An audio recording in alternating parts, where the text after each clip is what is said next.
Welcome friend, युक्ति IAS के इस ऑनलाइन प्लेटफॉर्म पर आप सभी लोगों का स्वागत है।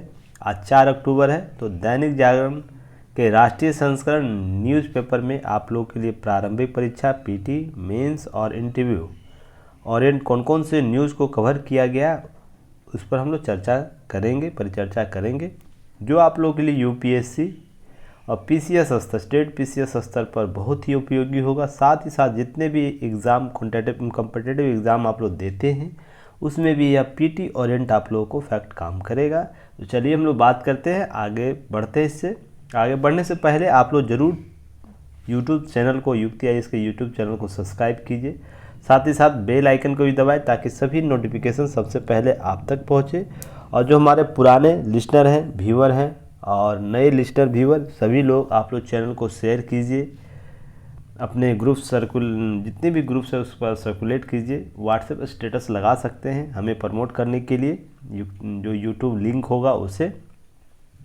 साथ ही साथ आप लोग को विभिन्न लिंक दिए रहते हैं, जैसे टेलीग्राम का लिंक होगा, वेबसाइट का लिंक होगा, ऐप का लिंक होगा, तो सभी का उपयोग कीजिए और ऐप ज़रूर डाउनलोड कीजिए, क्योंकि दैनिक जागरण न्यूज एनालिसिस का जो की पॉइंट जो बनाया जाता है, आप लोगों को दिया जा रहा है 2 अक्टूबर से, वो ऐप पर ही केवल उपलब्ध होगा। इसलिए आप लोग ऐप ज़रूर डाउनलोड कर लीजिए ताकि वहाँ से चीज़ें प्राप्त की जा सके। साथ ही साथ आप लोग कमेंट सेक्शन में कमेंट करना एकदम नहीं भूलिए, उससे इंटरनल मोटिवेशन मिलता है। ताकि साथ ही साथ यह भी पता चलता है कि हम किस दिशा में काम कर रहे हैं, क्या जो अभ्यर्थी है उसकी मानसिकता को हम समझ पा रहे हैं या नहीं। इसलिए यह बहुत ज़रूरी हो जाता है कमेंट सेक्शन में कमेंट करना। अरे मैं इसलिए बार बार बोलता हूँ कि इससे मैं सर्टिफाइड होता हूँ कि मैं जो कर रहा हूँ क्या उससे आप लोगों को लाभ मिल रहा है या नहीं। तो इसलिए बहुत ज़रूरी है, तो आप लोग कमेंट ज़रूर कीजिए। चलिए आगे बढ़ते हैं। आगे बढ़ने से पहले देखिए कुछ चीज़ें हैं, फिर मैं आपको बोल रहा हूँ कि पहला पेज जो आप लोग को क्या पढ़ना है क्या नहीं पढ़ना है दैनिक जागरण में, यह जिस स्टूडेंट को समझ में आ गया वो आप बहुत ही बेहतर स्तर पर होंगे अपने सिलेक्शन पाने में। तो यह देखिए क्या है, आज पहले पेपर में भी दिया है, ईरान से चीन जा रहे विमान में बम की सूचना मिली, हड़कंप, वायुसेना सुखोई से निगरानी, यह दिया गया है। तो ये देखिए जनरल अवेयरनेस के रूप में इसे ज़रूर हम लोग जान सकते समझ सकते हैं, पर एग्ज़ाम ओरिएंट इस पर अधिक न्यूज़ कलेक्ट करने की आवश्यकता नहीं है, क्योंकि इस प्रकार के न्यूज़ों को अक्सर देखिए अगर यहाँ पर अगर हाईजैक हो जाता ना, तो आपको यह प्रश्न जरूर क्रिएट कर देता है। पर यहाँ पर बम की सूचना मिली है, अफवाह थी, तो इस प्रकार की सूचनाओं पर प्रश्न कभी उठता नहीं है, आया नहीं है, तो आने की उम्मीद भी नहीं है। पर जनरल अवेयरनेस के तौर पर आप लोगों को जानना चाहिए कि क्या घटना हुई थी, तो इसलिए इस न्यूज़ को देखिएगा। और इसके अतिरिक्त यहाँ पर कुछ करने की ज़रूरत नहीं है। किस प्रकार से इस प्रकार की घटनाएं होती हैं, तो किस प्रकार से तंत्र काम करता है और किस प्रकार से कोऑर्डिनेशन बनाया जाता है, ताकि इस प्रकार के जो सूचना मिलती है तो उस पर कैसे निजात पाया जाए। तो ये सब चीज़ें आप लोगों को बस जनरल अवेयरनेस के रूप में जानना चाहिए। देखिए कल, जैसे कि कल भी न्यूज़ था इसमें, तो प्रचंड वायुसेना की ताकत बना है। तो जोधपुर में स्वदेशी हल्के लड़ाकू हेलीकॉप्टर का पहला बेड़ा वायुसेना को शामिल हो गया है। तो देखिए यह आपके जो ये न्यूज़ है वो आपको यूपीएससी के GS 2 और 3 पेपर के टॉपिक को कवर करता है ये आज का न्यूज़। और स्टेट पीसीएस वाले सभी स्टूडेंट अपने टॉपिक को यह देख लीजिए, आपके स्टेट पीसीएस के किस जीएस पार्ट में यह है। तो सरकारी नीतियां और रक्षा प्रौद्योगिकी से संबंधित, तो आप लोग टैली करके इस न्यूज़ को वहाँ से देखिएगा। ये पीटी फैक्ट के रूप में यह पूछेगा, ध्यान रखिएगा, पीटी फैक्ट के रूप में यह पूछेगा। तो अगर यह पूछेगा भी मेंस में, तो क्या पूछता है कि सशस्त्र सेनाओं का आधुनिकीकरण टॉपिक आता है, वहाँ पर पूछा जाता है। हालांकि इससे पहले मैंने सशस्त्र सेनाओं के आधुनिकीकरण के संदर्भ में, स्वदेशीकरण के संदर्भ में वीडियो एनालिसिस कर दिया है, तो आप लोग उस वीडियो को ज़रूर जाके देख सकते हैं, क्योंकि विस्तृत वहाँ वीडियो किया जा चुका है। तो एक ही चीज़ को दोबारा रिपीट करना ठीक नहीं, ताकि एक जो इम्पॉर्टेंट जो न्यूज़ है वो कहीं ना कहीं छूट जाए। इसलिए आप लोग भी कॉपरेट कीजिए, थोड़ा मेहनत कीजिए। जो प्रीवियस न्यूज एनालिसिस हो चुका है उसे ज़रूर एक बार देख लीजिएगा। तो पीटी फैक्ट के रूप में बस आप लोग को इस न्यूज़ को कवर करना है, वहाँ ऐड कर लेना, बाकी चीज़ें पहले किया मेंस ओरिएंट इंटरव्यू ओरिएंट किया जा चुका है। तो प्रचंड की क्या खासियत है ये आप लोग को पता होना चाहिए। जैसे अपने श्रेणी का विश्व स्तर का सर्वश्रेष्ठ हेलीकॉप्टर यह है। साथ ही साथ देखिए क्या कर सकता है, यह कारगिल युद्ध के दौरान महसूस की गई थी ऐसी हल्की हेलीकॉप्टर जो उसको कारगिल जो युद्ध हुआ था उस समय इस प्रकार के हेलीकॉप्टर की आवश्यकता महसूस की गई थी। तो यह बहुत ज़रूरी था उस 99 से लेकर अभी तक की जो स्थितियाँ थी, तो इस प्रकार के हथियार हमारे पास होने चाहिए।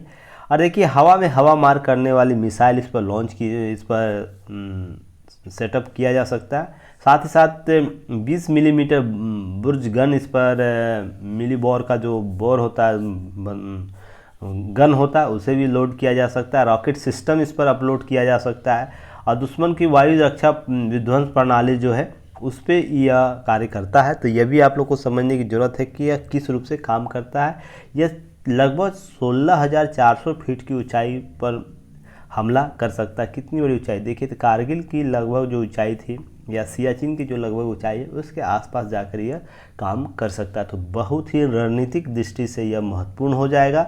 और यह देखिए सभी तरह के मौसम अभियान को अभी मौसम में अपने अभियान को अंजाम दे सकता है। तो यह भी एक इसकी सबसे किसी भी तकनीक की सबसे बड़ी समस्या क्या होती है कि वो मौसम के अनुरूप काम नहीं कर पाता है, यह बहुत ज़रूरी हो जाता है। तो यह आप लोग को समझने की ज़रूरत है। थोड़ा तबीयत आज भी ठीक नहीं है, तो चलिए मैं धीरे धीरे रिकवर कर रहा हूँ, कोशिश करूँगा सारी चीज़ों को जल्द से जल्द कवर करने का। और देखिए थल सेना टैंकों, बंकरों, ड्रोनों को बना सकता है यह निशाना, तो बहुत ही बेहतर रूप से काम करेगा। तो यह आप लोग की इसकी खासियत जाननी है। और दूसरा ये चीज़ जानना है कि इसको नाम किसने दिया था। तो यह रक्षा मंत्री के द्वारा नाम दिया गया, राजनाथ सिंह के द्वारा इस हेलीकॉप्टर को नाम प्रचंड दिया गया। तो पीटी फैक्ट के रूप में यह पूछा जा सकता है। तो मेंस के लिए मेंस ओरिएंट आप लोगों को जो है पहले ही बताया जा चुका है, तो उस न्यूज़ को देख लीजिएगा। चलिए हम लोग आगे बढ़ते हैं ताकि महत्वपूर्ण जो न्यूज़ है उस पर हम लोग चर्चा कर लेंगे। देखिए रेवड़ियाँ जो है, मुफ्त की रेवड़ियाँ राज्यों की वित्तीय सेहत के लिए आत्मघाती है। एसबीआई की एक रिपोर्ट में यह बात सरकार को कही गई है।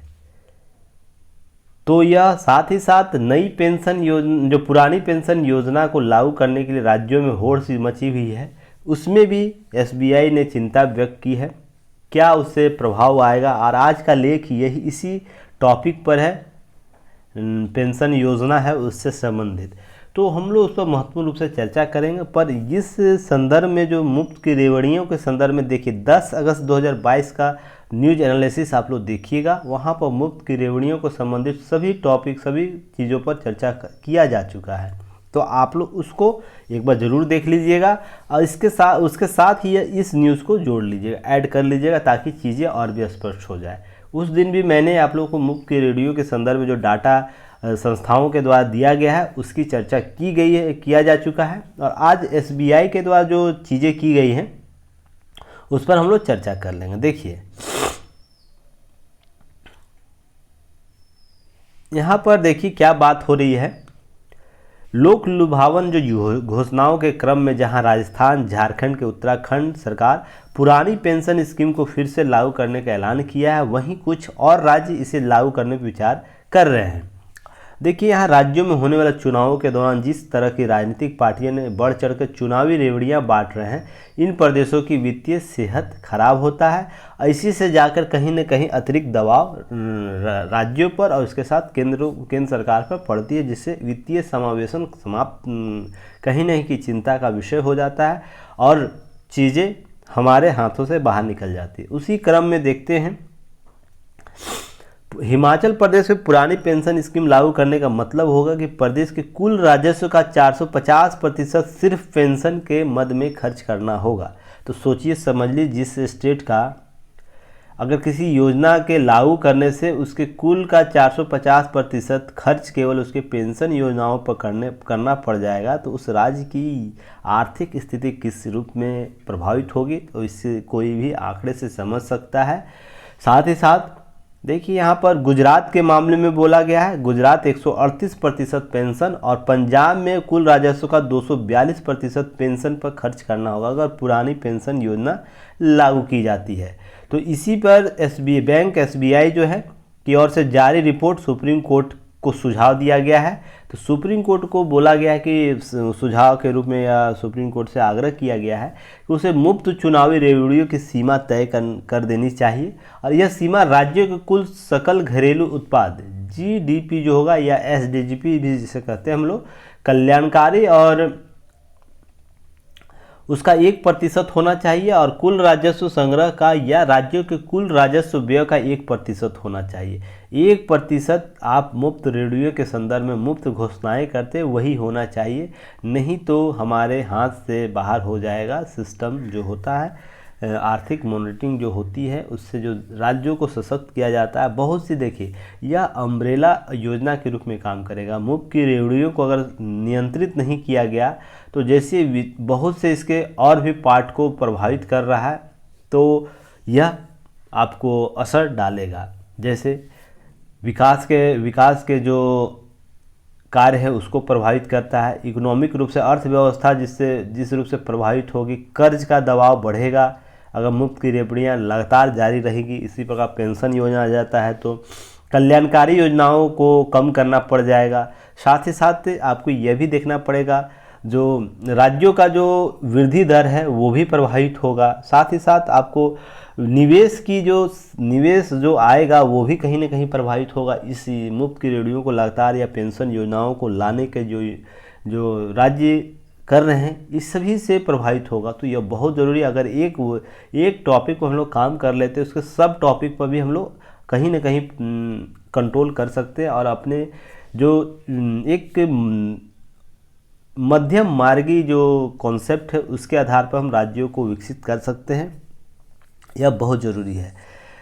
देखिए साथ में देखिए यहाँ पे एक बात और बोली गई है कि 2022-23 में की गई लोक लुभावन घोषणाओं जो लोक लुभावन जो घोषणाएं खर्च की हिस्सेदारी किन राज्यों में सबसे अधिक है याद रखिएगा। राज्य के जीडीपी में आपको पंजाब 2.7% का योगदान रखता है। मुफ्त रेडियो के संदर्भ में राजस्व प्राप्तियों में 17.8% और कर राजस्व में 45.4% का योगदान रखता है। तो कितनी बड़ी राशि, और पंजाब में सबसे ज़्यादा राशि, उसमें आपको पुरानी पेंशन योजना को लागू करने की घोषणा की गई है। तो कितने प्रतिशत, 450% अतिरिक्त दबाव पड़ जाएगा पंजाब पर। तो समझ सकते हैं उसका वित्तीय स्थिति कैसी हो जाएगी।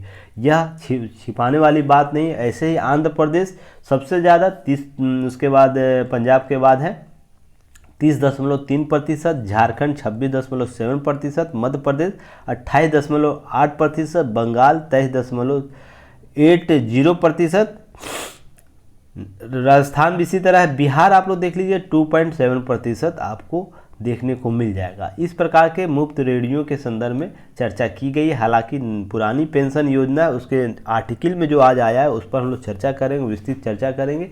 बस एसबीआई के जो रिपोर्ट थी, सुप्रीम कोर्ट से आग्रह जो किया गया उस पर जो चर्चा की गई उस पर हम लोग देख लिए, और साथ साथ मुफ्त रेडियाँ क्या है, उसका क्या प्रभाव होता है, उसके सकारात्मक नकारात्मक प्रभाव क्या है, अतिरिक्त बोझ क्या होता है, सभी पर चर्चा आप लोगों को 10 अगस्त के न्यूज़ एनालिसिस में किया जा चुका है। तो आप उसे ज़रूर जाके देख लीजिएगा। चलिए नेक्स्ट एक चीज़ और यहाँ देख लीजिएगा आप लोग, साथ ही साथ देखिए पूरे देश में अगर पुरानी पेंशन योजना को लागू कर दिया जाता है तो क्या होगा, उससे कुल 31.04 लाख करोड़ रुपए की अतिरिक्त देनदारी की बोझ आ जाएगी। तो सोच लीजिए 31.04 लाख करोड़ की, सोच लीजिए कितनी बड़ी राशि आपको राज्यों के लिए जारी करनी पड़ जाएगी, जिससे अतिरिक्त बोझ केंद्र को भी होगा। तो यह सबसे इम्पोर्टेंट है कि चीज़ों को आंकड़ों से समझने की। इसका अब बात यहाँ पर, क्या पुरानी पेंशन योजना क्या लागू नहीं की जा सकती है? क्या राज्य इसके लिए कुछ विवाद उत्पन्न कर रहे हैं या एक तरफा निर्णय लिया जा रहा है? तो यह सभी टॉपिक पर चर्चा हम लोग आगे जाकर अभी जो आर्टिकल है आया हुआ है उस पर हम लोग जाकर चर्चा कर लेंगे। क्या पुरानी पेंशन योजना युक्त रूप से लागू की जा सकती है, या राज्यों के पास जो रिटायर्ड जो सरकारी अधिकारी होते हैं उसके साथ सामाजिक और आर्थिक आपको कैसे उनके बीच संतुलन स्थापित किया जाए ताकि उनको सेवा देने के बाद जब वो रिटायर करते हैं उनका सम्मानजनक स्थिति बना रहे। तो इसके लिए राज्य को क्या करना चाहिए, यह सबसे इम्पोर्टेंट है टॉपिक में, तो ये समझने की ज़रूरत होगी। तो हम लोग बात करेंगे अभी आर्टिकल अभी जो आया हुआ आज के पेपर में उस पर हम लोग जब चर्चा करेंगे तो साथ ही में इसे देख लेंगे, क्योंकि वहीं पर चीज़ें स्पष्ट की जा सकेगी। देखिए नेक्स्ट है, आपको इससे रिलेटेड कल आपको ग्रुप में शेयर भी किया गया था कि स्वीडन के स्वाते पेबो को चिकित्सा का नोबेल पुरस्कार दिया गया। अब भारत के कितने नोबेल पुरस्कार हैं, तो इस प्रकार के की नोट्स प्राप्त करने के लिए आप लोग टेलीग्राम चैनल से ज़रूर जुड़िए, ताकि आप लोग को जो महत्वपूर्ण न्यूज़ है वो, क्योंकि देखिए हम लोग बात करते केवल एग्ज़ाम ओरिएंट बात करते हैं, एग्ज़ाम जो चीज़ें इंपॉर्टेंट है टू द पॉइंट फैक्ट बात करते हैं। तो आप लोग को महत्वपूर्ण न्यूज़ आप लोग को टेलीग्राम चैनल पर मिलता रहेगा, आप लोग वहाँ से ज़रूर जुड़ जाइए। लिंक दिए हुए रहते हैं डिस्क्रिप्शन बॉक्स में, कमेंट सेक्शन बॉक्स में दिया रहता है, तो आप लोग वहाँ से जुड़ सकते हैं। देखिए इनको मिला है स्वाते पेबो को, किस लिए दिया गया सबसे इम्पोर्टेंट समझना है, यहाँ पर बात है। यहाँ पर आप पहले इसको देख लीजिए, उसके बाद हम लोग चर्चा करेंगे आगे। स्वीडिश विज्ञानी है ये, सबसे पहले तो ये आप लोगों को जानना चाहिए, पीटी फैक्ट में आप लोग से पूछ सकता है। स्वीडिश वैज्ञानिक है स्वाते पेबो, मानव के क्रमिक विकास के खोज के लिए प्रदान किया गया। जो हम लोग विकास किए हैं, हमारा विकास क्रम जैसे रहा है, उसके लिए डीएनए संरचना आविष्कृत किया है, इनके द्वारा किया गया है, तो उसी के संदर्भ में यह बातें की गई है। और ये चिकित्सा का नोबेल पुरस्कार दिया गया इनको है। और यह कौन देता है जानते ही है सबको, नोबेल जो समिति होती है उनके द्वारा। और नोबेल कमेटी के सचिव वर्तमान में कौन है, थॉमस पर्लमैन है, इनको याद रखिएगा, पीटी फैक्ट के रूप में इसे भी पूछा जा सकता है। देखिए यह पुरस्कार ऐसे समय में दिया गया जो कोविड-19 की चिकित्सा जगत ध्यान रखती है और खींच कर रखा हुआ है, तो इस दौरान यह बहुत ज़रूरी है, तो इस प्रकार की योगदान को प्रोत्साहित किया जा रहा है। तो पेबो ने आधुनिक क्या किया है, पेबो ने आधुनिक मानव और हमारी करीबी विलुप्त प्राय प्रजाति जो निएंडरथल और डेनिसोवन्स के जीनोम की तुलना के लिए शोध का नेतृत्व किया है। तो याद रखिएगा ये दोनों एग्जाम में अब पूछे जा सकते हैं, निएंडरथल कौन थे, डेनिसोवन्स कौन थे, तो आप लोग को इसके संदर्भ में चीज़ें स्पष्ट होनी चाहिए।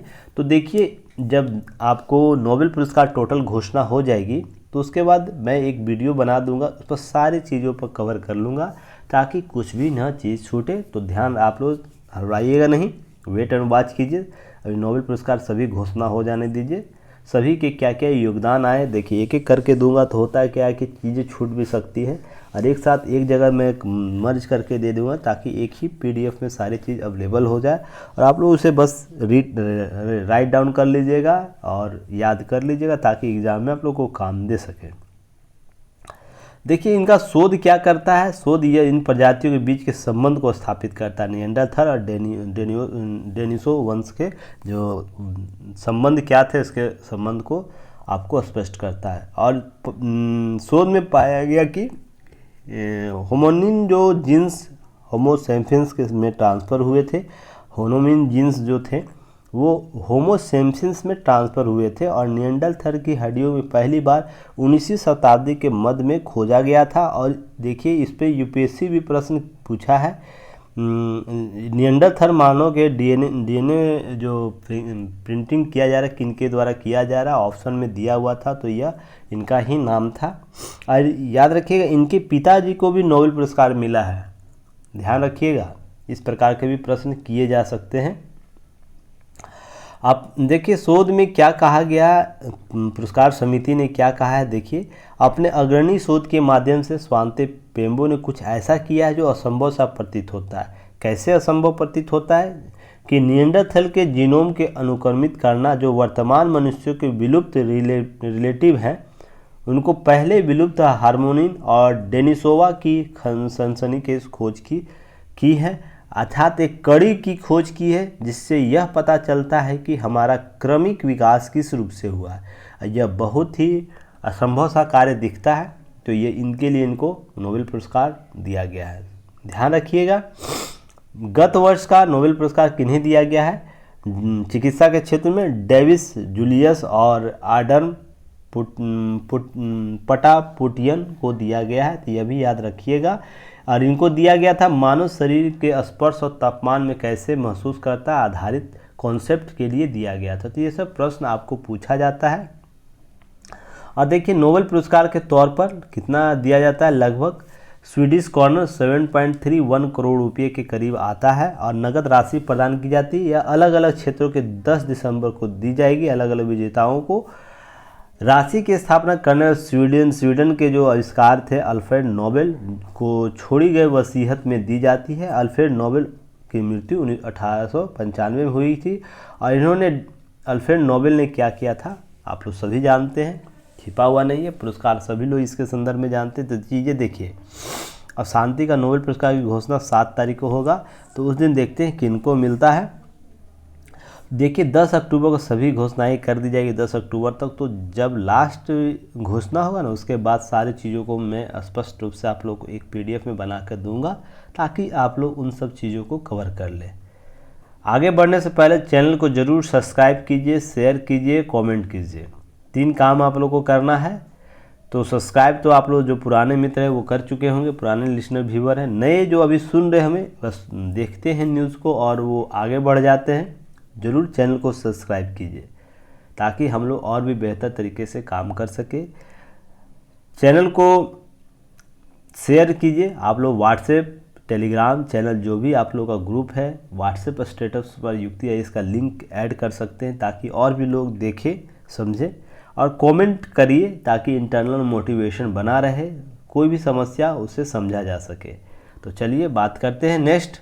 देखिए एक दिल्ली सरकार के द्वारा महत्वपूर्ण योजना की गई है, पहले भी किया जा रहा था और आज देखिए इनका प्रधानाचार्यों के प्रशिक्षण के लिए कैम्ब्रिज जो इंग्लैंड UK में है वहाँ पर भेजा जाएगा एक प्रशिक्षण के सेमिनार में, ताकि वहाँ से लोग सीख के इनोवेटिव आइडिया सीख के कैसे प्रशिक्षण का कार्य किया जाता है आधुनिक रूप से, इंटरोगेटिव रूप से किया जाए, तो इसके लिए इनको भेजा जाएगा। तो दिल्ली सरकार इसमें बहुत बेहतर, शिक्षा के क्षेत्र में बहुत बेहतर काम कर रही है और बहुत से टीचरों को स्वीडिश क्षेत्र जो है, लग्जमबर्ग, आइसलैंड, स्वीडन, ये सब देशों में अपना प्रतिनिधि भेजी हुई है पहले भी।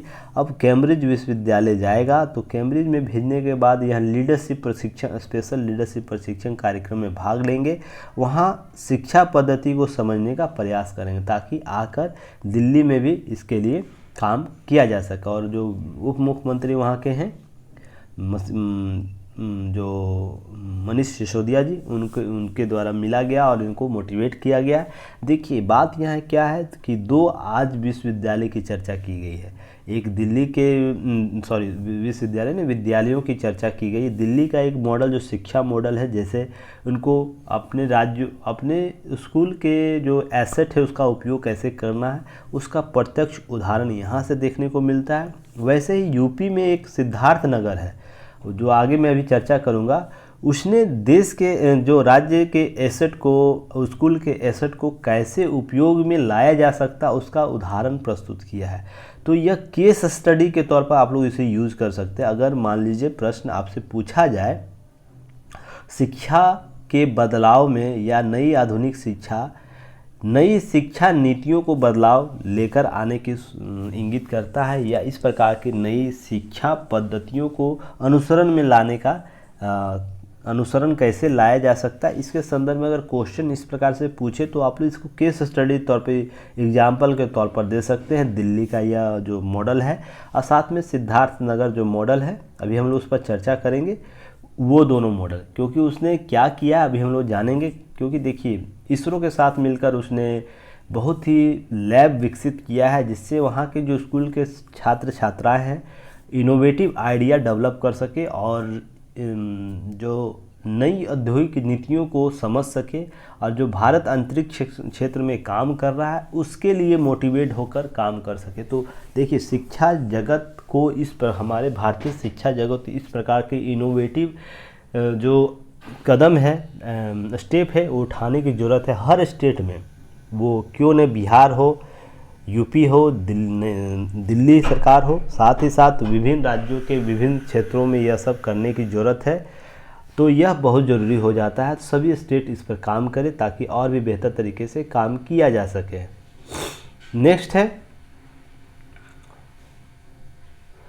नेक्स्ट हम लोग चर्चा करेंगे, नीचे भी आ रहा है तो थोड़ा सा बीच में कुछ नज़र जो होता है न्यूज़ वो लोकल होता है, तो उस पर हम लोग विशेष चर्चा नहीं करते। जो उपयोगी होता है उस पर ज़रूर चर्चा करते हैं। देखिए विश्व की फार्मेसी बनने के लिए हिमाचल बढ़ रहा है, तेज़ कदम बढ़ा रहा है। तो देखिए यहाँ पर कुछ चीज़ें हैं, आप लोगों को मैंने इस पर पहले भी चर्चा किया है। डॉक्टर अगर धरती पर भगवान है तो फार्मा उद्योग संजीवनी है। तो यह लाइन याद रखिएगा। ये आप लोग को एसे में पूछा जा सकता है कभी, या इस प्रकार के कोटेशन आप लोग कहीं यूज़ करके क्वेश्चन क्रिएट किया जा सकता है। तो धरती पर अगर डॉक्टर भगवान है तो फार्मा उसकी संजीवनी है, तो याद रखिएगा। और 5 अक्टूबर को प्रधानमंत्री नरेंद्र मोदी के द्वारा हिमाचल प्रदेश में प्रस्तावित मेडिकल डिवाइस पार्क का शिलान्यास किया जाएगा। उसी के संदर्भ में चर्चा किया गया है। देश में 35% दवा का उत्पादन हिमाचल प्रदेश में होता है। यह सब पहले भी मैंने चर्चा किया है, उसमें आपको लगभग लगता है अगस्त में ही मैंने यह न्यूज़ कवर किया है, तो आप लोग उसे ज़रूर देख लीजिएगा। जो यह पार्क बनेगा उसके लाभ क्या होंगे, तो ये आप लोग देखिए, चीन से जो कच्चा माल लाया जाता है फार्मेसी उद्योग के लिए उसे 8 से 10 दिन लग जाते हैं। और कोरोना काल में चीन के जो API का दाम एकाएक बढ़ा दिए गए, जिसके बाद जो ड्रग्स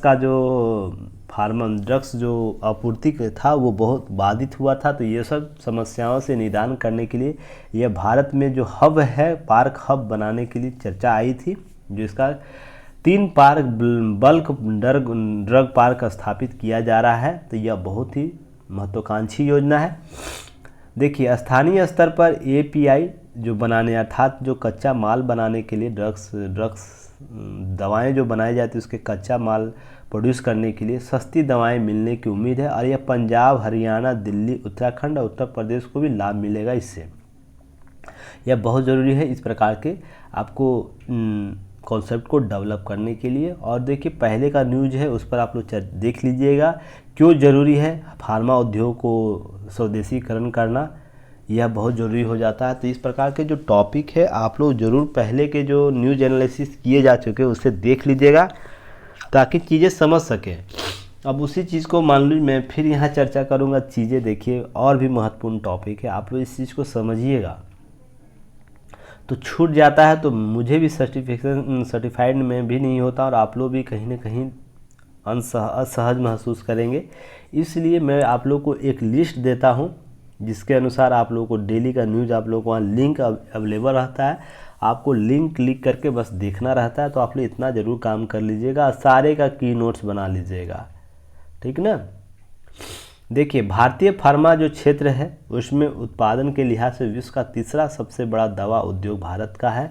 और वर्ष 2021-22 में देश में लगभग 1,75,040 करोड़ रुपये का फार्मा उत्पाद निर्यात किए गए हैं। तो देखिए कितना बड़ा निर्यात क्षेत्र में है। और API उत्पादन के मामले में भारत विश्व में सबसे प्रमुख स्थान रखता है। तो यह भी इम्पॉर्टेंट है की नोट्स PT के दृष्टि से, तो आप लोग इसे कवर कर लीजिएगा।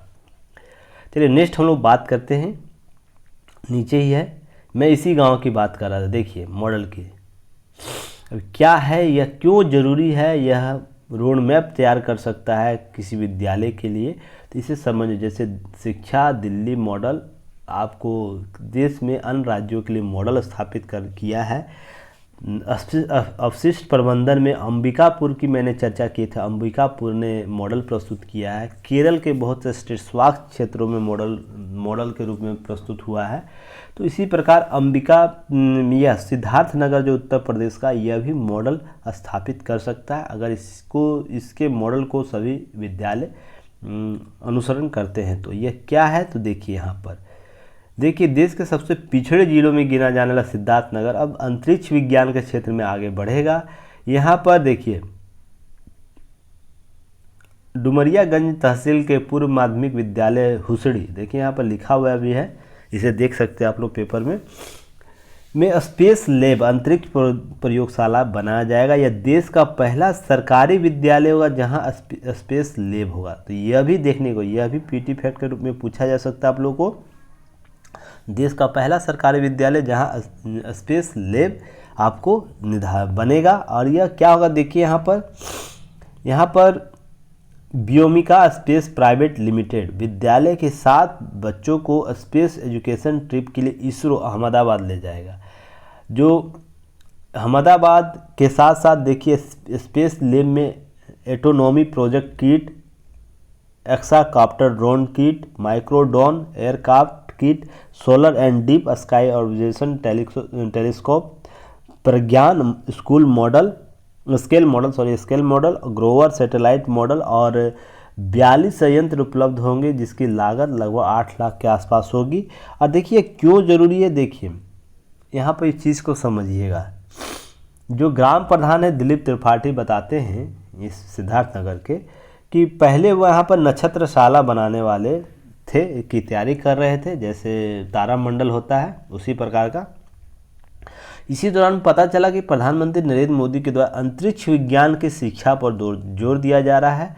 तो वो व्योमिका स्पेस प्राइवेट लिमिटेड के सीईओ गोविंद यादव से मिलते हैं और संस्था से जुड़कर बच्चों को अंतरिक्ष विज्ञान की पढ़ाई करने के लिए तैयारी करते हैं। यहाँ पे एक चीज़ समझने की ज़रूरत है, क्यों उत्तर भारत में इस प्रकार के टेक्नोलॉजी को डेवलप करने की ज़रूरत है।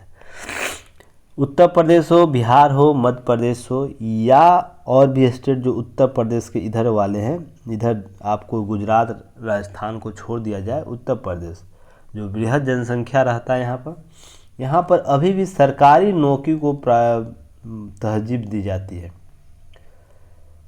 अगर मानसिकता में चेंज नहीं हुआ ना तो आने वाले समय में लोगों के लिए सर्वाइवल की समस्या हो जाएगी। कैसे? आने वाले 40 से 50 साल बाद कल्पना कीजिए, सरकारी सेवाओं का योगदान मात्र 1 से 2% हो जाएगा, क्योंकि कोई भी स्टेट देश डेवलप करता है तो सरकारी योजना आपको इतनी स्वतंत्रता दी जाती है कि आपकी जो सरकारी संस्थाएं हैं, केवल आपका संस्थाएं जो होंगी ना, सरकारी संस्थाएं केवल आप पर नज़र रखेगी, आपके सहयोग में काम करेगी, आपके हर एक, जैसे मान लीजिए अभी सुई से लेकर विमान तक बनाती है सरकारी कंपनी ना, वो आने वाले 50-100 साल बाद यह सब कॉन्सेप्ट बंद हो जाएगा। महत्वपूर्ण सरकारी योजनाएं महत्वपूर्ण चीज़ों को बनाएगी, जैसे कोर सेक्टर है उस रूप से उस पर करेगी, काम करेगी। तो इन क्षेत्रों, जो अन्य क्षेत्रों में जो सरकारी योजनाओं का जो कॉन्सेप्ट है वो धीरे धीरे समाप्त हो जाएगा और प्राइवेट कॉन्सेप्ट डेवलप होगा। जैसे अमेरिका का उदाहरण ले सकते हैं आप, यूरोप के सभी कंट्रियों का उदाहरण ले सकते हैं, इज़राइल का उदाहरण ले सकते हैं, सऊदी अरब का उदाहरण ले सकते हैं, या इस प्रकार से पूर्व में आ जाइए आप लोग, चीन का उदाहरण ले सकते हैं, जापान का उदाहरण ले सकते हैं, ऑस्ट्रेलिया का ले सकते हैं। जितने भी आपको विकसित देशों की श्रेणी नज़र आ रही है उस सभी देशों का आप उदाहरण ले सकते हैं, जहाँ पर प्राइवेट पार्टी को प्रमोट किया जाता है, इसलिए कि निवेश की सीमा बढ़ाई जा सके, निवेश का स्तर बढ़ाया जा सके और लोगों को क्रिएटिव बनाया जा सके, जॉब क्रिएटर बनाया जा सके, ताकि और लोगों को यह जॉब दे सके। और भारत इस दिशा में लगातार धीरे धीरे बढ़ रहा है। 14 के बाद भारत इस दिशा में लगातार बढ़ रहा है। पहले लोग जॉब प्राप्त करना चाहते थे, अब धीरे धीरे जॉब क्रिएटर बन रहा है। तभी तो आप लोगों को 100 से अधिक यूनिकॉर्न कंपनियां भारत में इसी क्रम में बन गई।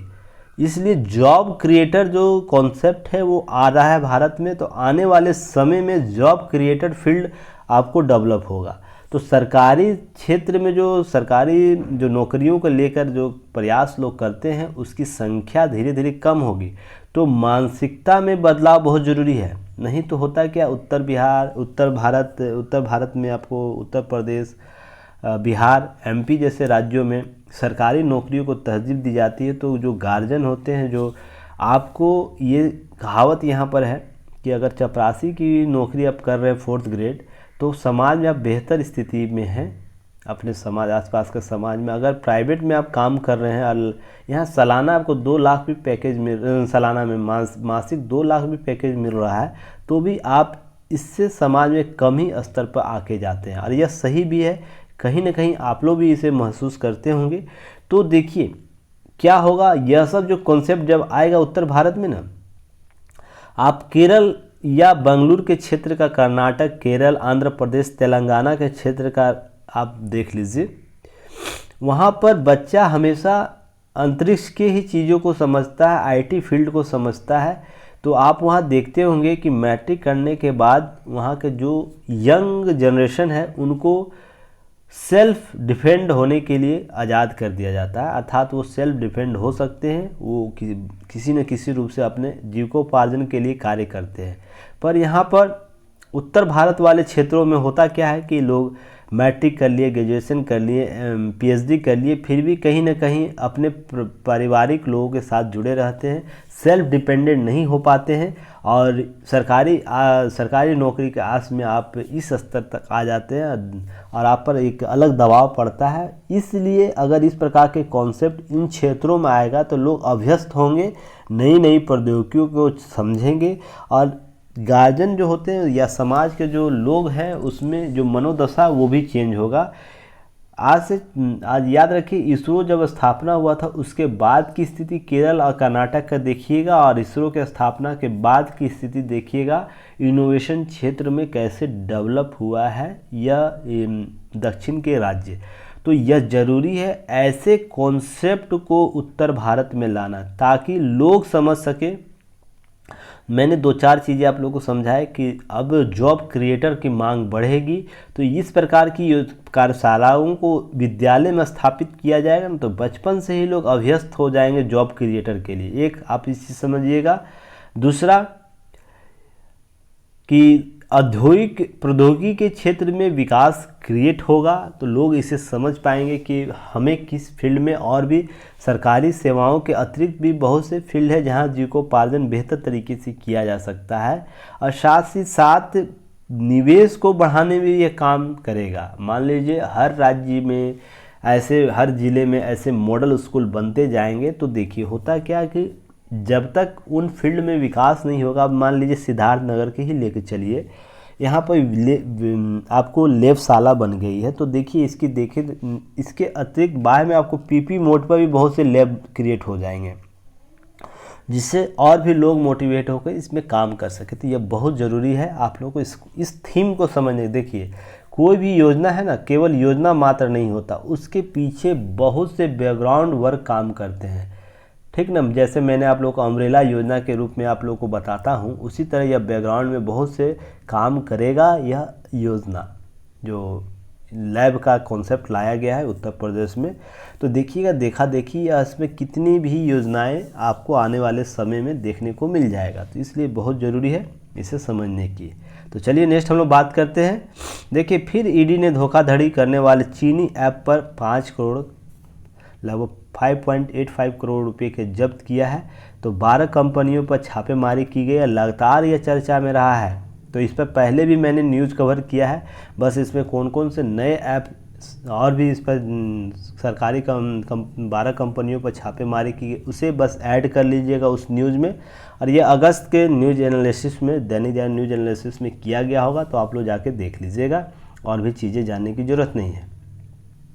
देखिए एक नया कॉन्सेप्ट यहाँ भी देखने को, स्लीपर, चीन का स्लीपर सेल निकला तिब्बती, नहीं मिला रिफ्यूजी कार्ड, तो इसके संदर्भ में ये न्यूज़ आया है। तो स्लीपर सेल क्या होता है? स्लीपर सेल उस व्यक्ति को कहते हैं जो किसी बाहरी व्यक्ति द्वारा, मान लीजिए भारत में स्लीपर सेल है तो किसी बाहरी देश के द्वारा वो निर्देशित होता है, और यह हमारे आसपास ऐसे रहेगा जैसे पता ही नहीं चलेगा ये स्लीपर सेल के रूप में काम करता है। यह हमारे साथ ऐसे बनकर रहता है कि हमारा भाई हो, हमारा पड़ोसी हो, हमारा सहभागी हो, सहपाठी हो, इस रूप से वो काम करेगा। और जब उसे निर्देश किसी खास समय पर मिलेगा तो एक्टिव मोड में अपने कार्य को अंजाम देगा। तो जैसे स्लीपर सेल में देखिए ये भी होता है। एक मूवी आई थी अक्षय कुमार की, और साउथ में एक मूवी आई थी स्लीपर सेल के संदर्भ में, तो उस मूवी को आप लोग ज़रूर देख सकते हैं, स्लीपर सेल कैसे काम करता है, ताकि आप लोग चीज़ों को समझ सकें। यह बहुत ही देश के आंतरिक सुरक्षा के लिए खतरा होता है। बहुत से जो डॉक्यूमेंट होते हैं, महत्वपूर्ण डॉक्यूमेंट, उसको यह बाहर देश भेजते हैं। देश में आंतरिक सौहार्द को जो कहीं ना कहीं प्रभावित करने का भी काम करते हैं। मान ली आतंकवादी घटनाएं होती हैं, उसके लिए रेखड़ी का यह काम भी करते हैं। ध्यान रखिएगा, रेखड़ी कहने का मतलब किस जगह पर बम प्लांट करना या आतंकवादी घटना देना। जैसे मुंबई हमला से पहले जरूर रेखड़ी हुआ होगा, पर हमारी जो संस्थाएं थी वो काम नहीं कर सकी थी। यह स्लीपर सेल के बिना नहीं हो सकता है, क्योंकि स्लीपर सेल पहले उस क्षेत्र का मुआयना करता है कि उस क्षेत्र में कहाँ कमज़ोर पार्ट है जहाँ पर हम लोग अपने कार्य को अंजाम दे सकते हैं। तो इसलिए स्लीपर सेल का कॉन्सेप्ट हमेशा रहता है, और इसे जानने की ज़रूरत है, समझने की ज़रूरत है। आप लोग इसे ज़रूर समझिएगा। बाकी चीज़ें और भी एग्ज़ाम ओरिएंटेड नहीं, बस स्लीपर सेल क्या होता है इसे आप लोग ज़रूर जानना चाहिए। इसका उपयोग कैसे बाहरी शक्तियाँ करती हैं किसी भी देश में, भारत हो, चीन हो, अमेरिका हो, या कहीं भी देश का नाम ले सकते हैं। सभी देश अपने स्लीपर सेल अन्य देशों में छोड़ता है, और किसी का पॉजिटिव होता है, किसी का नेगेटिव होता है। जैसे पाकिस्तान का अगर स्लीपर सेल इंडिया में है, वो कभी पॉजिटिव वर्क नहीं कर सकता है। पॉजिटिव वर्क कहने का मतलब, मान लीजिए पाकिस्तान को भारत के आंतरिक केवल संसाधनों की चाहिए कि वो किसी मॉडल को कैसे काम करता है। मान लीजिए भारत ने चिनाब नदी पर सबसे बड़ा, विश्व का सबसे बड़ा ब्रिज बनाया, तो वो कैसे डेवलप कर रहा है, इसके लिए भी स्लीपर सेल का उपयोग किया जा सकता है कि उस मॉडल के तकनीक को समझे, और ताकि हम लोग अपने राज्य में भी उस प्रकार के कॉन्सेप्ट को डेवलप कर सकें। पर हमेशा नेगेटिव पक्ष में, जैसे भारत में कैसे आक्रमण करना, कैसे आतंकवादी घटनाओं का अंजाम देना है, इस प्रकार से स्लीपर सेल का उपयोग करता है। यह ध्यान रखिएगा। तो इस प्रकार के भी उपयोग स्लीपर सेल के होते हैं, तो यह ज़रूरी उपयोगी चीज़ है, तो आप लोग इसे समझिएगा। देखिए, लव जिहाद के संदर्भ में फिर चर्चा में आया। लव जिहाद के बारे में मैंने पहले भी चर्चा किया, तो उस न्यूज़ को जाके सितंबर के न्यूज़ में शायद होगा, सितंबर माह के दैनिक जागरण न्यूज एनालिसिस में, उसे देख लीजिएगा। इसमें PFI के बारे में चर्चा की गई है। यह भी काम करता था। इसी फंडिंग पुनर्वास, शिक्षा, मेडिकल, आर्थिक और कानूनी मदद, शादी समेत अन्य लालच दिए जाते थे PFI फंडिंग के लिए। और संगठन समाज सेवा के नाम पर देश में विरोधी गतिविधियों में लिप्त था। इसका मुख्य मकसद लव जिहाद के माध्यम से अत्यधिक संख्या में हिंदू युवतियों का जबरन मंत्रांतरण कराना और मुस्लिम युवकों से निकाह कराना था। यह कहीं ना कहीं इसका अभी चल रहा है, इस पर प्रश्न चिन्ह खड़े किए गए हैं। तो जांच चल रहा है, जांच पड़ताल हो रही है।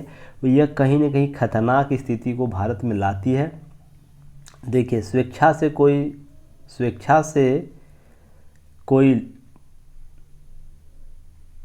एक सेकंड, हाँ, स्वेच्छा से कोई अगर विवाह कर रहा है किसी भी धर्म विशेष के साथ, तो उसके लिए कोई नियम कानून बाध्यता नहीं, वो कर सकता है। उसके लिए कोई भी समाज के लोग उसे रोक नहीं सकते हैं। कोई अगर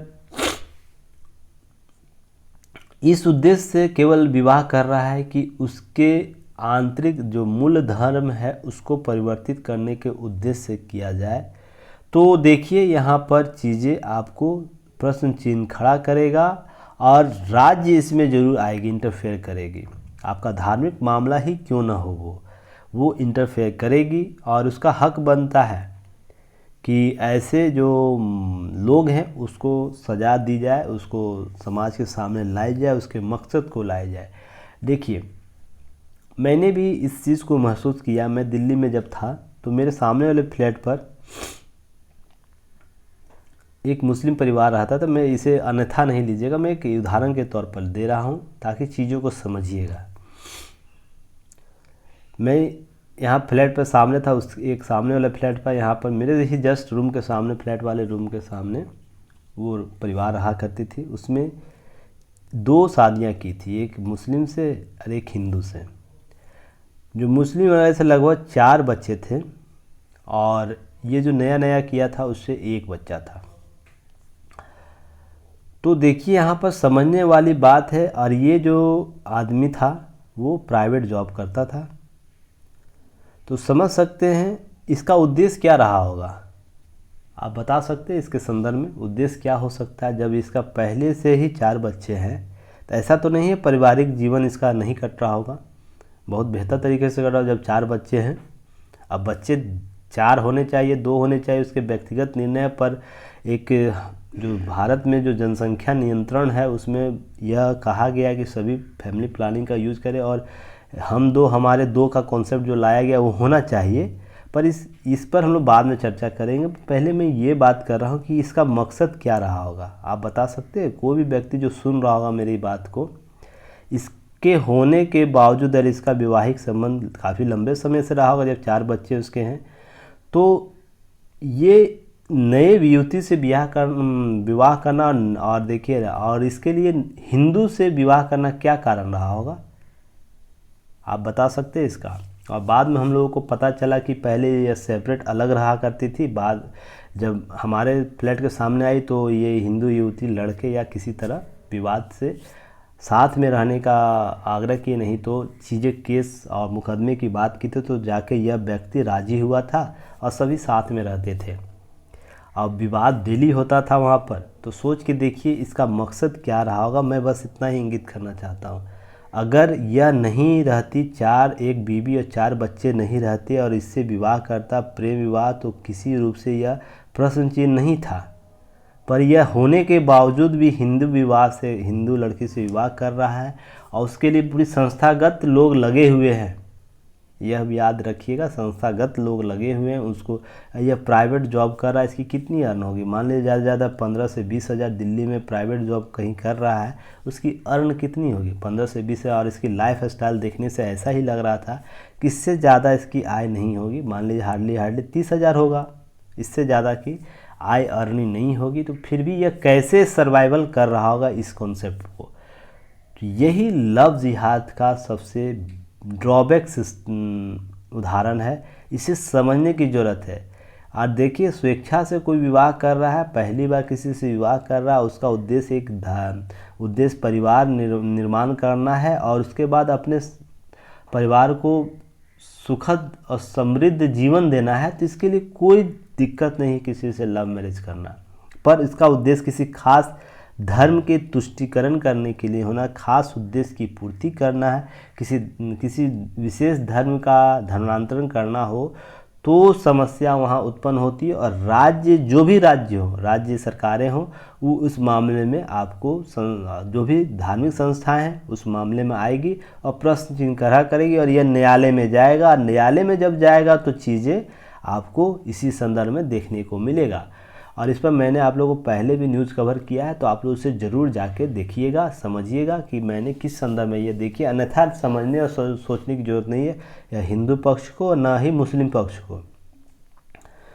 आप एक एस्पिरेंट है तो दोनों तरीके से आपको समझने की ज़रूरत है कि समस्या क्या है। और मैंने क्या पहले बोला, अगर मेरे स्टूडेंट हैं तो वाद संवाद, एक सेकेंड, आप मेरे स्टूडेंट हैं तो आप 3 चीज़ ज़रूर याद रखिएगा, एक वाद, दूसरा प्रतिवाद और तीसरा संवाद। तीनों स्तर पर आपका कॉन्सेप्ट होना चाहिए। अगर कोई मुद्दा है तो क्यों वो मुद्दा है, उसके एवज में क्या चीज़ें हो सकती हैं, उसके विरुद्ध में क्या चीज़ें उभर कर सामने आ सकती हैं, और दोनों के बीच संतुलन, संवाद कैसे स्थापित किया जा सकता है। लव जिहाद, मान लीजिए किसी खास व्यक्ति विशेष या समूह के द्वारा किसी व्यक्ति विशेष को यह बताया जा रहा है या बोला जा रहा है कि आपका धार्मिक कर्तव्य है, तो क्या किसी ने प्रश्न चिन्ह खड़ा किया, यह कैसे हो सकता है धार्मिक उद्देश्य, या अंधाधुंध प्रयास किया जा रहा है किसी संगठन के द्वारा कि किसी धर्म विशेष के लोगों का धर्मांतरण कराना है। क्या किसी ने यह प्रश्न चिन्ह स्वयं से या स्वयं के समूहों से किया है। यह सबसे इम्पॉर्टेंट है, प्रश्न चिन्ह करना कि क्या मैं समाज में ऐसे रूप में वर्णित होना चाहता हूँ जहाँ पर सभी के सामाजिक मान्यताओं को ठेस पहुँचाई जाए या सामाजिक स्वतंत्रताओं को अवरुद्ध किया जाए। तो यह बहुत ज़रूरी है। सबसे पहले व्यक्ति बनिए। व्यक्ति से मेरा मानना है धर्म एक आचरण है, जिसे आचरण करके आप एक बेहतर इंसान बन सकते हैं, बेहतर इंसान बन सकते हैं। अगर इंसान बेहतर इंसान नहीं बन सकते तो हम में और जानवरों में कोई फ़र्क नहीं होगा। जानवर और इंसान में बस यही फ़र्क है कि सोचने समझने की जो वृहद शक्ति है इंसानों को दी गई। किसी व्यक्ति विशेष को किसी विषय वस्तु पर सोचने और समझने की एक वृहद शक्ति है, इसलिए वो जानवर और इंसान में अंतर है। नहीं तो हम सभी अगर इसी कॉन्सेप्ट को लेकर चलेंगे तो हम लोग भी जानवर के श्रेणी में शामिल हो जाएंगे। क्या सही है क्या गलत है, यह सबसे इम्पोर्टेंट आप लोगों को जानना है।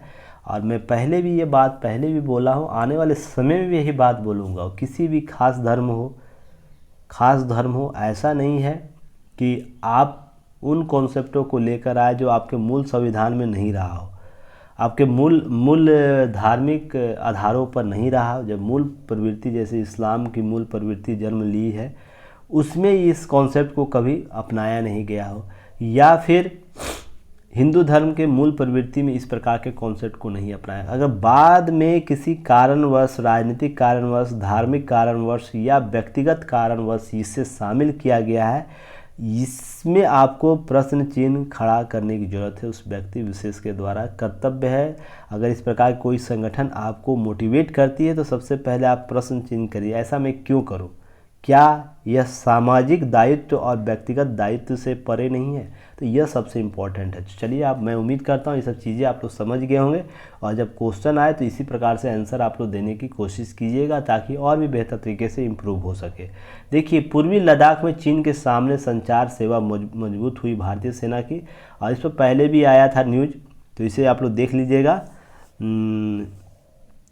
सेना ने विश्व के सबसे advance landing ground Daulat Beg Oldi में अपनी मेहनत से दूरसंचार सेवा स्थापित कर ली है, जिससे फ़ायदा ये हुआ कि जो भारतीय सेना के सिंगल रेजिमेंट है 17,500 फीट की ऊंचाई पर BSNL के 3 से अधिक मोबाइल टावर खड़े किए हैं, जिससे आज जो सीमावर्ती क्षेत्र वहाँ पर संचार व्यवस्था बेहतर होगा, सेनाओं के लिए आपूर्ति जो होगी उससे हमारा जो कम्युनिकेशन डेवलप बेहतर होगा और आपात की स्थिति में हम बहुत बेहतर तरीके से काम कर सकेंगे। तो यह याद रखिएगा, ये सब चीज़ें आप लोगों को देखने को एग्ज़ाम में भी मिल सकता है। चलिए नेक्स्ट में हम लोग बात करते हैं। यही पेंशन योजना की मैं बात कर रहा था, जो सरकारी रेवड़ियों के संदर्भ में बात की गई है। तो यह देखिए, टॉपिक आपको GS पेपर 2 UPSC के GS पेपर 2 सरकारी नीतियां, कल्याण योजनाएं और मानव संसाधन के संदर्भ में जो टॉपिक दिया गया है उससे यह न्यूज़ कवर करता है। और आप लोग स्टेट PCS के जो स्टूडेंट हैं, आप लोग ये टॉपिक सर्च कीजिएगा अपने GS पार्ट में, GS के पेपर में कहाँ कहाँ दिया हुआ, और वहाँ से इस न्यूज़ को कवर टैली कर लीजिएगा और आगे अपना की नोट्स बना लीजिएगा। देखिए, यहाँ बात की गई है, सभी महत्वपूर्ण अंडरलाइन कर दिया गया, तो आप लोग इसे जरूर की नोट्स बना लीजिएगा। साथ में मैं शाम को की नोट्स देता ही हूँ, आप उसे फॉलोअप कर सकते हैं। देखिए क्या है यहाँ पर, पंजाब ने अपने 1.6 लाख कर्मचारियों की राष्ट्रीय पेंशन प्रणाली यानी NPS के स्थान पर पुरानी पेंशन बहाली के लिए कदम बढ़ाए हैं। राजस्थान, छत्तीसगढ़, झारखंड पहले ही इस योजनाओं को जो नई पेंशन योजना उसे बंद कर 1972 की पेंशन योजना बहाल करने की घोषणा कर चुके हैं। और मध्य प्रदेश के मुख्यमंत्री जो शिवराज सिंह चौहान हैं, वो भी वित्त विभाग को इस मामले में जो भी सुझाव देने के लिए, परीक्षण करने के लिए कहा है। तो देखिए, यहाँ बात है कि अब सभी राज्य देखा देखी यह कार्य करना पड़ जाए, क्योंकि जब एक राज्य में किसी योजनाओं को लागू किया जाता है, इस प्रकार की योजनाओं के, तो अन्य राज्यों में जो कर्मचारी उनकी भी मांग बढ़ने लगती है, और यह कहीं ना कहीं आज न कल सभी राज्यों में यह लागू कर जाना पड़ेगा। तो जो SBI का रिपोर्ट है, 31 लाख करोड़ का जो अतिरिक्त बोझ है वो देश पे पड़ेगा, वो कहीं ना कहीं आने वाले समय में आंकड़ा बढ़ जाएगा। तो यह भी एक समस्या है इसके संदर्भ में। और साथ में देखिए, यहाँ पर यह एक तरह की रेवड़ी संस्कृति ही है, जिसका सामाजिक न्याय या सुरक्षा के साथ कोई तार्किक संबंध नहीं है। पुरानी पेंशन योजना जो देना आर्थिक रूप से एक जोखिमपूर्ण नीति है। और 2004 में वाजपेयी सरकार ने 1972 के पेंशन उपबंधों के स्थान पर भागीदारी केंद्रित एनपीएस योजना को आकार दिया था, जिसे बाद में सब प्रसंग जो कांग्रेस की सरकार थी उसने सशक्त बनाया। अब बंगाल को छोड़कर सभी राज्यों ने देखिए यहाँ पर अपने यहाँ लागू किया और आज भी यह सभी राज्यों में केंद्र के कार्मिकों के लिए लागू है। पुरानी पेंशन असल में पिछली सदियों के 8वें दशक की सामाजिक आर्थिक परिस्थितियों की मांग पर भी निर्भर थी। तो यह देखने की और भी चीज़ें हैं, यहाँ पर की नोट्स आगे दी हुई है, तो आप लोग इसे ज़रूर पढ़ लीजिएगा क्योंकि ज़रूरी है, ये पूरी तरह आप लोग पढ़िएगा। इसका की नोट्स अभी मैं आप लोगों को डिस्कस करूँगा, पर जो महत्वपूर्ण है ये सब चीज़ अंडरलाइन किया हुआ ये ज़रूर देख लीजिएगा। जैसे पुरानी पेंशन में बोझ कार्यदाताओं के साथ साथ अन्याय होता तो है ही, साथ ही उनके लोक धन का समवेश वितरण भी सवाल उठाता है। जैसे हम कोई व्यक्ति अगर टैक्स दे रहा है उसका क्या उचित उपयोग हो पा रहा है या नहीं। टैक्स देने का मूल मकसद यही होता है कि लोक कल्याणकारी योजनाओं को बढ़ावा दे, आर्थिक विकास को बढ़ावा दिया जा सके और नए इनोवेट आइडिया को लाकर देश में समृद्धि लाया जा सके, न कि किसी पेंशनकर्ता की आपूर्ति लगातार बढ़ती जाए। तो ये सब समस्या देखिए आपको देखने को मिल जाएगी, पर इसका मतलब ये नहीं है किसी कर्मचारी को जो रिटायर करते उसके बाद उनके पेंशन को ही रोक दिया जाए। उनके आज रिटायर कर रहे हैं उसके बाद कल से उनको जीविका के लिए ही सोचना पड़ जाए, वो कैसे अपने जीविकोपार्जन कार्य करेंगे। उसके बीच का संतुलन की स्थिति कायम करने की ज़रूरत है।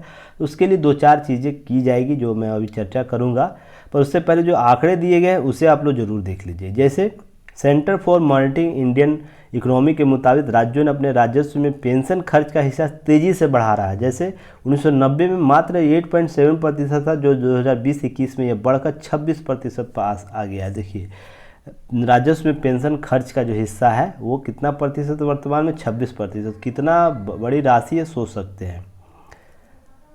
बिहार का कुल राजस्व का 58.9%, उत्तराखंड में 58.3%, झारखंड में 31.5%, बंगाल में 32.8% हिस्सा सरकारी कर्मचारियों पर खर्च कर रहा है। तो यह भी आंकड़ा आप लोग को याद रखना कितना खर्च किया जा रहा है। साथ ही साथ राजस्थान में जो नई पेंशन योजना थी उसको ख़त्म करने का निर्णय लिया और वहाँ हालात यह है कि कुल राजस्व का 58,000 करोड़ रुपये में 48,000 करोड़ रुपये वेतन भत्तों और 19,000 करोड़ रुपये पेंशन पर खर्च करने पड़ रहे हैं। तो देखिए कुल राजस्व में आपको 58,000 करोड़ रुपये में से आपको 48,000 इसी पर खर्च करना पड़ जाएगा। पंजाब में पिछले 5 वर्ष में 44% खर्च बढ़ा है, कर्ज बढ़ा है, अर्थात कर्ज बढ़ाया गया है। इसके संदर्भ में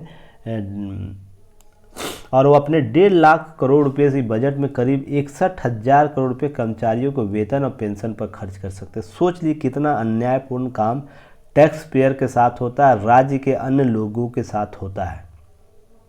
सरकारी कर्मचारी का मतलब बिल्कुल यह नहीं कि आप राज्य के एसेट का उपयोग अपने पेंशन उपयोग में करें। इसके लिए दूसरे और अन्य माध्यम अपनाए जा सकते हैं, उस पर हम लोग अभी चर्चा करेंगे। इसको अन्यथा अभी मत लीजिएगा जब तक मैं इसे इंड नहीं कर दूं, नहीं तो शुरू में समझिएगा कि मैं एक तरफा बात कर रहा हूं। तो सोच सकते हैं जिस राज्य का 1.5 लाख मान लीजिए जीडीपी है, एसडीजीपी है, उसमें से आपको 61,000 केवल खर्च कर दे रहा कर्मचारी वेतन और पेंशन में, तो कितना प्रतिशत बच गया? लगभग आधा हिस्सा यह बच गया जो पूरे राज्य की जनसंख्या को देना। और यहाँ पर कर्मचारी कितने होंगे? मात्र 2 से 3% हार्डली कर्मचारी होंगे। सोच के देखिए, उससे ज़्यादा जनसंख्या किसी भी राज्य में कर्मचारियों का स्तर नहीं रहता। हार्डली किसी में गया तो 4% होगा कुल राज्य में सरकारी कर्मचारियों की संख्या। तो क्या 4% की जनसंख्या, सरकारी जनसंख्या जो है वो आपको जो 96% जनसंख्या को उसके जो अधिकार है उसको छीन सकते हैं? यह सबसे बड़ा प्रश्न है। और देखिएगा यह कहीं ना कहीं सुप्रीम कोर्ट में यह मामला जाएगा और यह समानता के अधिकार को भी जो आर्टिकल 14 है उसे भी कहीं ना वायलेंस करता है। तो यह आने वाले समय में आपको इसके मामले सुप्रीम कोर्ट में भी देखने को मिल जाएगा। राज्य अगर देखिए कुछ एक लिमिट है तो उसके लिए अन्य संस्थाएं कुछ नहीं दबाव डालते, पर यह एक तरफा बढ़ता जाएगा। अब कुछ समय बाद आएगा 100% इन्हीं को देना पड़ेगा, तो कोई राज्य कैसे इसको एफर्ट कर पाएगा। तो इसलिए यह बहुत ज़रूरी हो जाएगा कि इस पर एक बीच का रास्ता निकाला जाए। इसी प्रकार देखते हैं मध्य प्रदेश में भी 52% अपना राशि जो इसी मद में खर्च किया, वेतन और पेंशन के मद में खर्च किया जाता है। तो सोच के देखिए कितनी बड़ी राशि है। तो यहाँ कुछ सवाल है उसे आप लोगों को जानना है। तो अब ज़रूरी यह है कि राज्यों को यह भी सोचना होगा कि उन्होंने 2004 में इस जो राष्ट्रीय पेंशन योजना था उसको अपनाया है क्यों था। देश में वास्तविक ज़रूरतमंद को सामाजिक आर्थिक सुरक्षा की कवच कैसे उपलब्ध कराए, जो मैंने भी बात की, अन्य जो 96% लोग हैं उसे यह कैसे मुहैया कराया जाएगा। और राज्य का सबसे इम्पोर्टेंट काम यही होता है कि राज्य के सभी व्यक्तियों को सामाजिक आर्थिक कवच उपलब्ध कराए, उसे स्वतंत्र माहौल को क्रिएट करे। राज्य का सबसे बड़ा यही दायित्व होता है। तो कैसे उपलब्ध कराएगा, इस दिशा में चुनावी नहीं तो एक सर्वस्पर्शी और समावेशी दृष्टि की आवश्यकता होगी। यह समझने की जरूरत होगी कि इस आवश्यकता की पूर्ति पुरानी पेंशन बहाल करने जैसे कदमों से नहीं होने वाली है। अर्थात हम किसी मुफ्त रेवड़ियों या चुनावी घोषणा की पूर्ति करने या लोक लुभावन के लिए कोई योजना को हम लागू करते हैं तो उससे राज्य के आर्थिक हित कितने प्रभावित होंगे, सामाजिक हित कितने प्रभावित होंगे और लोगों का जीवन यापन कितना प्रभावित होगा, यह सबसे इम्पोर्टेंट है। राज्यों पर इस पर चिंता करने की विषय है। नहीं तो आने वाले समय में 31 लाख करोड़ का जो SBI ने रिपोर्ट बताया है वो कहीं और अधिक बढ़ जाएगा। तो आने वाले समय में क्या होगा वो तो चर्चा होगा। पहले हम लोग देखते हैं कि यह नई पेंशन योजना क्या है और पुरानी पेंशन योजना क्या है, क्योंकि इसे जब तक आप लोग नहीं समझिएगा तो आप लोग समझ नहीं पाएगा ये क्यों इतना बड़ा विवाद हो गया है। और इस पर BPSC ने PT 67 के री एग्ज़ाम में आपको प्रश्न पूछा है, याद रखिएगा। जो पेंशन योजना को कौन सी संस्था कोऑर्डिनेट करती है, तो आप लोग ध्यान रखिएगा। प्रश्न कहाँ से आता है आप लोगों को मैं बार बार बोलता हूँ, प्रश्न आपके न्यूज़ से ही आएगा, न्यूज़पेपर एनालिसिस से ही आएगा। तो आप लोग इसे ज़रूर ध्यान रखिएगा। तो देखिए यहाँ पर राज्यों द्वारा पूर्ववर्ती पेंशन योजना बहाल करने और राष्ट्रीय पेंशन प्रणाली जो NPS है वापस लेने की मांग कर रहे हैं। साथ में बहुत से राज्यों ने ऐसा कर भी दिया है। तो राजस्थान ने कहा था कि अगले वित्तीय वर्ष 23-24 के राज्य के पूर्ववर्ती पेंशन योजना को वापस लाया जाएगा और साथ ही साथ छत्तीसगढ़ में भी इस नीति का पालन कर सकता है, ऐसी घोषणाएं की गई है। केरल, आंध्र प्रदेश, असम सरकारों ने भी पूर्ववर्ती पेंशन योजना संबंधी समितियों का गठन किया है। तो मान के चलिए देश के सभी क्षेत्रों में, केरल में, आंध्र प्रदेश में, असम में, आपको इधर छत्तीसगढ़ में, झारखंड में, आपको राजस्थान में, सभी जगह आपको यह MP में, सभी जगह क्षेत्रों में धीरे धीरे सभी राज्यों में यह लागू होगा। तो यह सभी जगह आने वाले समय में देखने को मिल जाएगा इस प्रकार की क्रियाकलाप। और राष्ट्रीय पेंशन योजना क्या थी इसे जानिए। इसकी शुरुआत केंद्र सरकार ने जनवरी 2004 में सशस्त्र बलों को छोड़कर की गई थी। जैसे फिर 1 रैंक 1 पेंशन योजना भी सेना में बात की गई थी, उसको छोड़कर देखिए यहाँ पर केंद्र सरकार द्वारा जनवरी 2004 में से शुरू की गई थी। वर्ष 2018 में इसे सुव्यवस्थित करने और आर्थिक आकर्षक बनाने के लिए केंद्रीय मंत्रिमंडल के द्वारा केंद्र सरकार के कर्मचारियों को लाभ पहुंचाने हेतु योजना में बदलाव को मंजूरी दी गई थी कि किसी प्रकार से बदलाव किया जाए कि लोग को पेंशन के रूप में क्या क्या दिया जा सके। राष्ट्रीय पेंशन प्रणाली सरकार के लिए पेंशन देनदारी और छुटकारा पाने के तरीके के रूप में लॉन्च किया गया था। और राष्ट्रीय पेंशन प्रणाली की शुरुआत केंद्रीय सिविल पेंशन अधिनियम जो है 1972 के तहत संशोधन किया गया है। तो आप लोग याद रखिएगा, केंद्रीय सिविल सेवा पेंशन नियम 1972 है, इसी की चर्चा आप लोगों को होती है। यह प्रश्न आपसे पूछा जा सकता है। देखिए, राष्ट्रीय पेंशन प्रणाली ग्राहकों अर्थात सरकारी कर्मचारियों को यह तय करने में अनुमति देता है कि वे अपने पूरे कैरियर में पेंशन खाते को नियमित रूप से योगदान कर अपना पैसा किस प्रकार निवेश करना चाहते हैं। देखिए, पुरानी पेंशन योजना था कि पूरे कैरियर में पेंशन जो उसके खाते में होंगे उनका योगदान वो किस रूप में करना चाहता है, यह छूट थी। पर ये एनपीएस में आपको दी गई राष्ट्रीय पेंशन प्रणाली में वो आप 60%, 40% के रूप में इसको उपयोग कर सकते हैं। आप जब रिटायर करते हैं तो 60% ले सकते हो, शेष पर आपको 40% का आप कहीं निवेश करते हैं जिस पर आपको टैक्स देना होता है। तो ये आपको नई पेंशन योजना के रूप में की गई थी। क्रियान्वयन कैसे होता है, तो नई पेंशन योजना है देश में जो, देखिए यही प्रश्न आपको बीपीएससी में पूछा था, तो याद रखिएगा 67 बीपीएससी में यही प्रश्न पूछा था।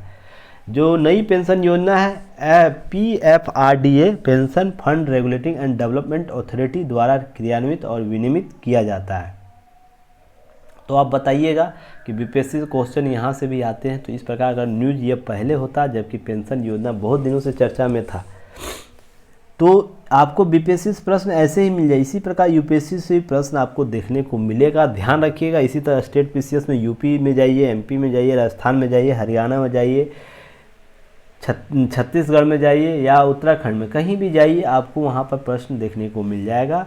और ये जो पीएफआरडीए जो है pension fund regulatory and development authority जो है स्थापित national payment system trust NPST के तहत सभी संपत्तियों का पंजीकृत मालिक या अधिकारिता प्राप्त है इसे। तो ध्यान रखिएगा, जितने भी एनपीएस अर्थात नेशनल जो राष्ट्रीय पेंशन नीति है उसमें सिस्टम में इसका पंजीकृत आपको मालिक बनता है, यह संस्था जो अथॉरिटी है यह आपको उसका अधिकारिता प्राप्त है। तो यह भी ध्यान रखना। विशेषता क्या है इस नए पेंशन योजना का, ऑल सिटीजन मॉडल भारत के सभी नागरिकों एनआरआई सहित इसमें जो 18 से 70 वर्ष की आयु के बीच एनपीएस में शामिल होने की अनुमति देता है। तो यह 18 से लेकर 70 साल के सभी व्यक्तियों के लिए लागू होता है ऑल सिटीजन मॉडल के तहत। यह एक सहभागी योजना है जहां कर्मचारी सरकार के समान योगदान के साथ वेतन में अपने पेंशन कोष में योगदान करते हैं और इसके बाद निधियों को पेंशन निधि प्रबंधक के माध्यम से निर्धारित निवेशक योजना का निवेश करते हैं। अर्थात समान रूप से सरकार जितना, मान लीजिए 10 रुपये आप योगदान करते हैं, 10 रुपया सरकार इस योजना में आपको निवेश करेगी, तो आप इस प्रकार समान निवेश कर सकते हैं। और वर्ष 2019 में वित्त मंत्रालय ने कहा था केंद्र सरकार कर्मचारियों के पास पेंशन फंड और निवेश पैटर्न का चयन करने का विकल्प होगा। सेवानिवृत्त समय वह कुल 60% निकाल सकेगा। इस कॉन्सेप्ट में होगा कि पीएफ जो होगा आप उसका और निवेश पैटर्न अगर इन्वेस्टमेंट कहीं कर रहे हैं उसमें आपको 60% सेवानिवृत्ति के समय निकाल सकते हैं। और जो कर मुक्त होगा, मान लीजिए 100 रुपया जो आपका कुल पीएफ में फंड में है, जिसका 60 रुपया जो आप निकालिएगा वो उस पर 1 पैसा भी आपको 0 पैसा आपको उसमें टैक्स देना होगा, यानी टैक्स नहीं लगेगा। जबकि शेष 40% वार्षिक निवेश किया जा सकता है, वर्ष में किया जा सकता है, जिस पर टैक्स देना होगा। और यही लगभग सभी के लिए जो नई पेंशन योजना के लिए विवाद का कारण मानता है सभी कर्मचारी। देखिए, मैं यहाँ कहीं कुछ बातें बोलूँगा, उसे समझिएगा।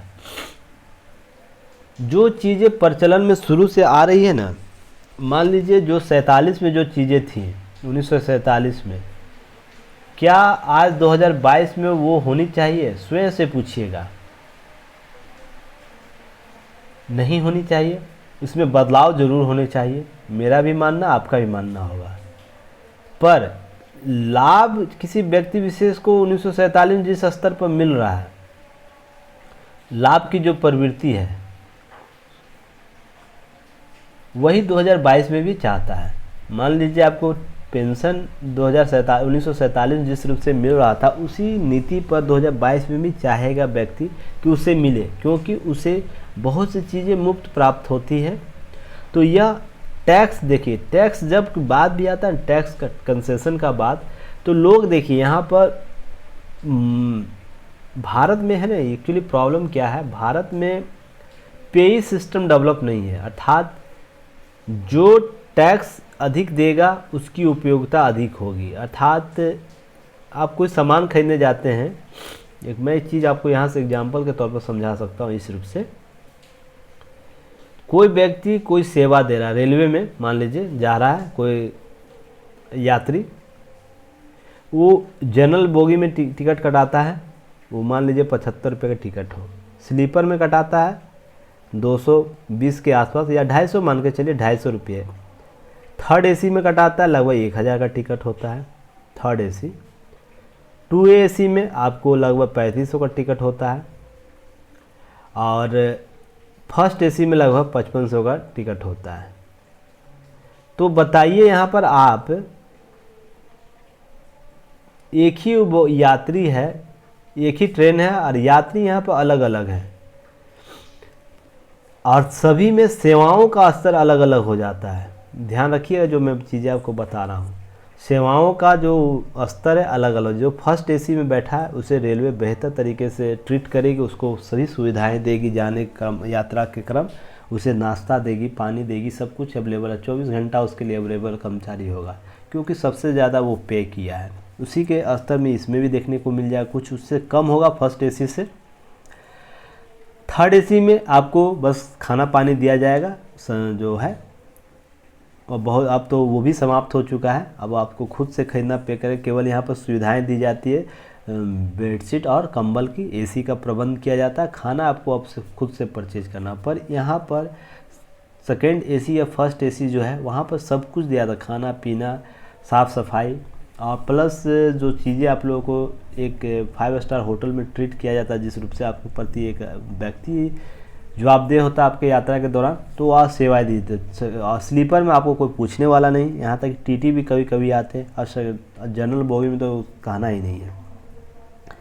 तो क्या यहाँ पर क्या है, यात्री पेमेंट कर रहा है उसी के अनुसार उसे सेवा मिल रही है, अर्थात टैक्स दे रहा है, कहने का मतलब वो पैसा दे रहा है ना, तो आपूर्ति कर रहा है, जितना आप रुपये प्रोवाइड करें उसी के अनुसार सेवा मिलेगा। और विश्व में यह कॉन्सेप्ट है, जो जितना पे करेगा उसे उतनी ही आपको सुविधाएं दी जाएगी, ठीक ना। तो यह कॉन्सेप्ट भारत में भी आया हुआ है और यह चीज़ों को समझने की ज़रूरत है।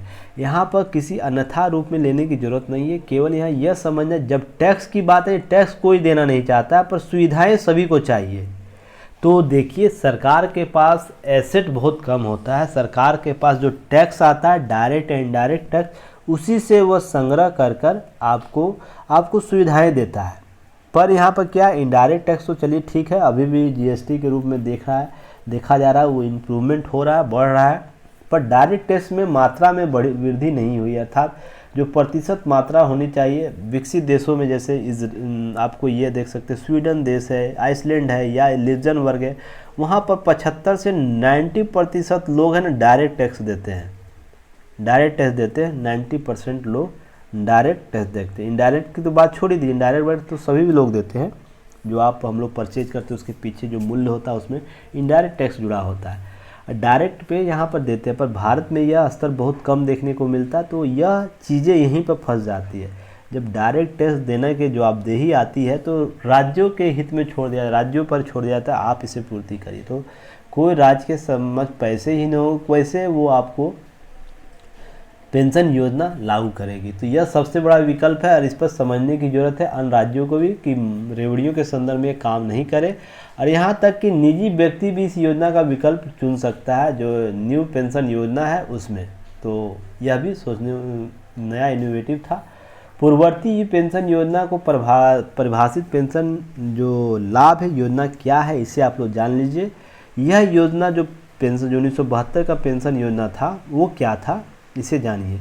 यह योजना सेवानिवृत्ति के बाद आजीवन आय का आश्वासन देता था। जब तक व्यक्ति की मृत्यु नहीं हो जाती थी उसे पेंशन मिलता था।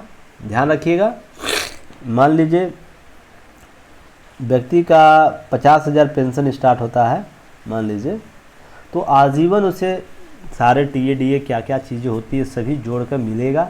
जब इसकी मृत्यु हो जाएगी इसके विडो को भी उसका हाफ मिलेगा। ये देखिए यहाँ पर आमतौर पर सुनिश्चित अंतिम अनरहित वेतन 50% के बराबर होता है। जो मान लीजिए रिटायर जब करता है, मान लीजिए किसी का वेतन 80,000 पर वो रिटायर करता है तो 40,000 के रूप में उसे पेंशन मिलेगा और वो मृत्यु तक मिलेगा, जब तक उसकी मृत्यु नहीं हो जाती। उसकी मृत्यु के बाद उसके विडो जो होंगे उनको, या अगर कोई जेंट्स लेडीज़ कोई काम कर रही है उसकी सरकारी कर्मचारी, अगर उसकी मृत्यु उसके हस्बैंड को मिलेगा। तो यह जरूर समझने की ज़रूरत है कि पेंशन योजना के तहत क्या कॉन्सेप्ट था और वर्तमान में क्या है। नेक्स्ट है पेंशन वहन होने वाले खर्च का सरकार वहन करती है। ध्यान रखिए पुरानी पेंशन में सरकार वहन करती है, पर नई पेंशन में 60% 40% है। देखिए यहाँ पर टैक्स आ जाता था ना, तो उसी टैक्स से ये पैसे से दिया जा सकता था पेंशन योजना। अब वर्ष 2004 में इस योजना को बंद कर दिया गया और नई पेंशन योजना को लागू की गई। अर्थशास्त्रियों का कहना संबंधित मुद्दा क्या है, यह जानने जो अर्थशास्त्रियों का कहना है कि मुद्दा लंबी उम्र यानी अधिक पेंशन भुगतान है, जिसे 60 वर्ष आयु के सेवानिवृत्त होने वाले तथा लगभग 80 वर्ष या उससे अधिक औसत आयु वाले कर्मचारियों की सेवानिवृत्ति के बाद 2 दशकों से अधिक का भुगतान करना पड़ता है। मान लीजिए कोई कर्मचारी 60 के उम्र में रिटायर करता है, इसकी उम्र 90 वर्ष तक जाती है, 80 वर्ष तक जाती है, तो अमूमन मान के चलते हैं 80 वर्ष, तो इसमें 20 वर्ष तक लगातार पेंशन देना पड़ता है। कोई व्यक्ति 90 वर्ष, कोई व्यक्ति 100 वर्ष तक भी जी जाते हैं। तो यहाँ 30 वर्ष तक, यहाँ 40 वर्ष तक पेंशन देना होता है और सेवा काल के बराबर इसको पेंशन मिल जाता है। तो यहीं पर चीज़ें फंस कर रह जाती है। तो ये सब चीज़ें देखने और समझने की ज़रूरत है कि इसके बीच का माध्यम क्या हो।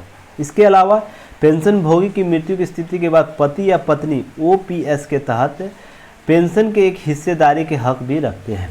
पुरानी पेंशन में जैसा मैंने आपको बताया कि पति पत्नी दोनों OPS सिस्टम के तहत आपको उनको आधा पेंशन दिया जाता है। इसमें केंद्र और राज्य सरकारों पर भी पेंशन की भारी बोझ पड़ता था।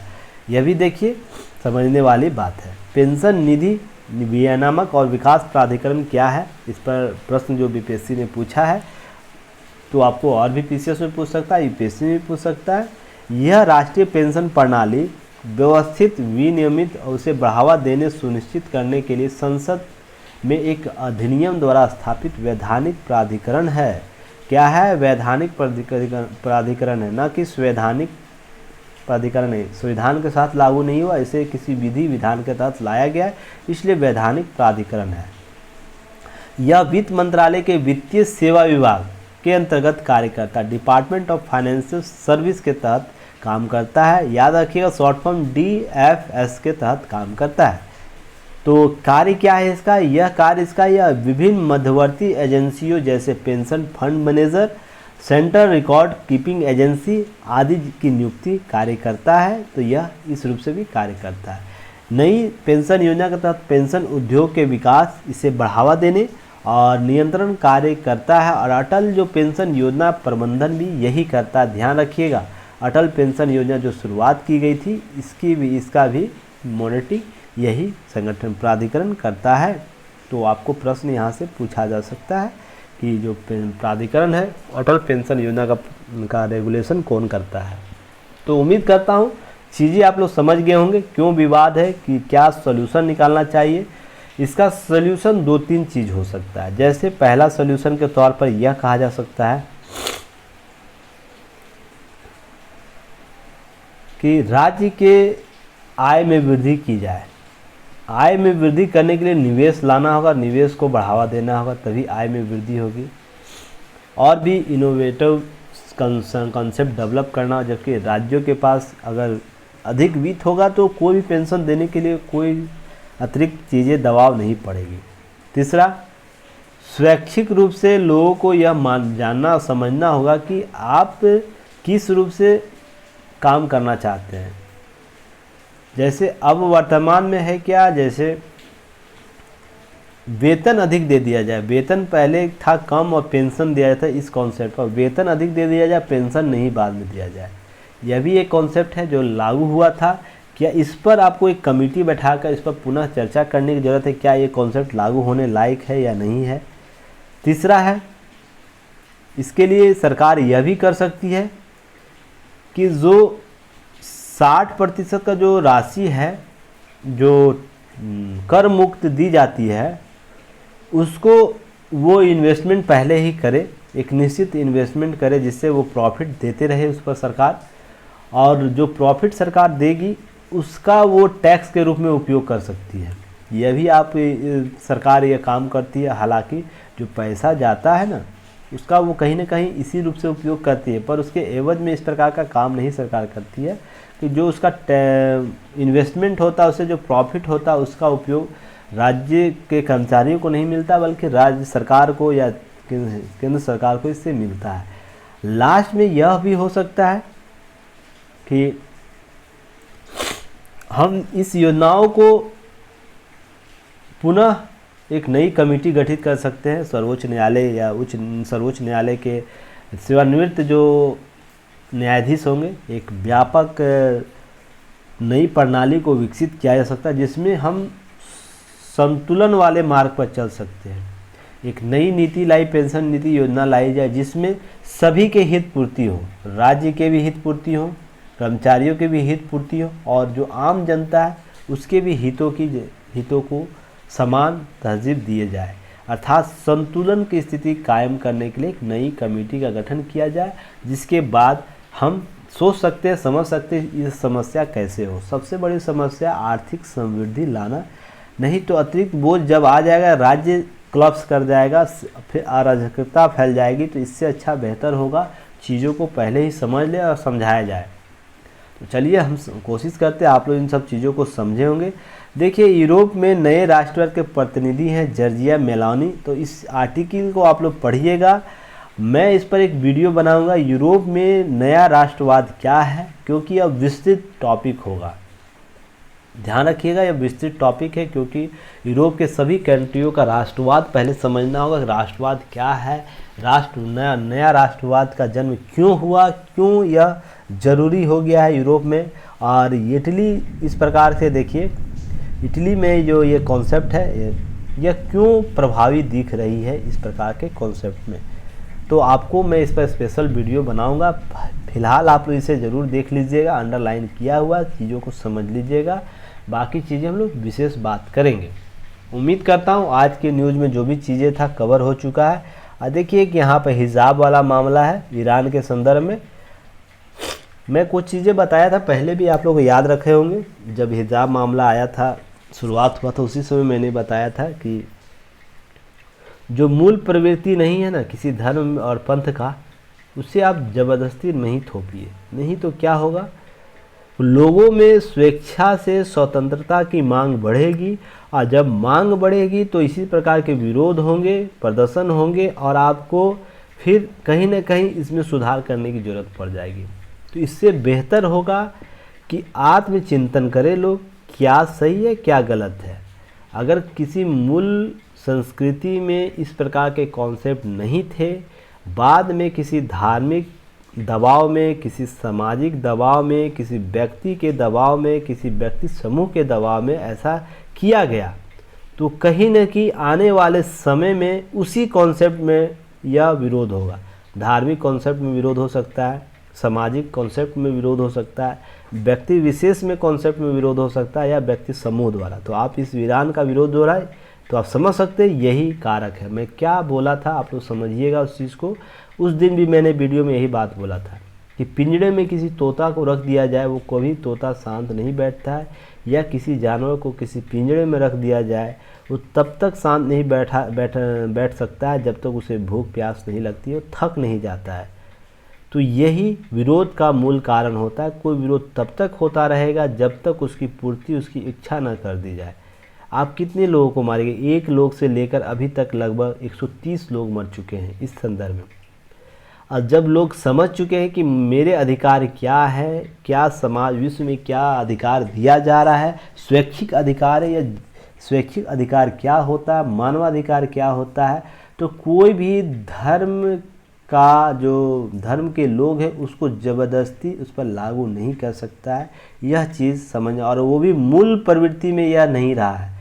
हिजाब धार्मिक मूल नहीं रहा है इस्लाम का, फिर भी लोग उसे पुरुषवादी सोच उसे कहीं न कहीं अब उसे लागू कराते रहे हैं। तो यह ज़रूर समझने की ज़रूरत है कि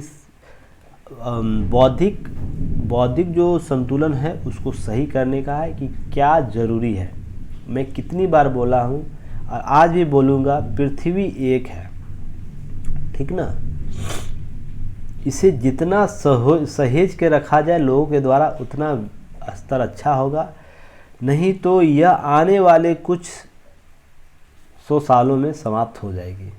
क्योंकि जो व्यक्ति विशेष का क्रियाकलाप है ना, वो इसी और इंगित हो रहा है।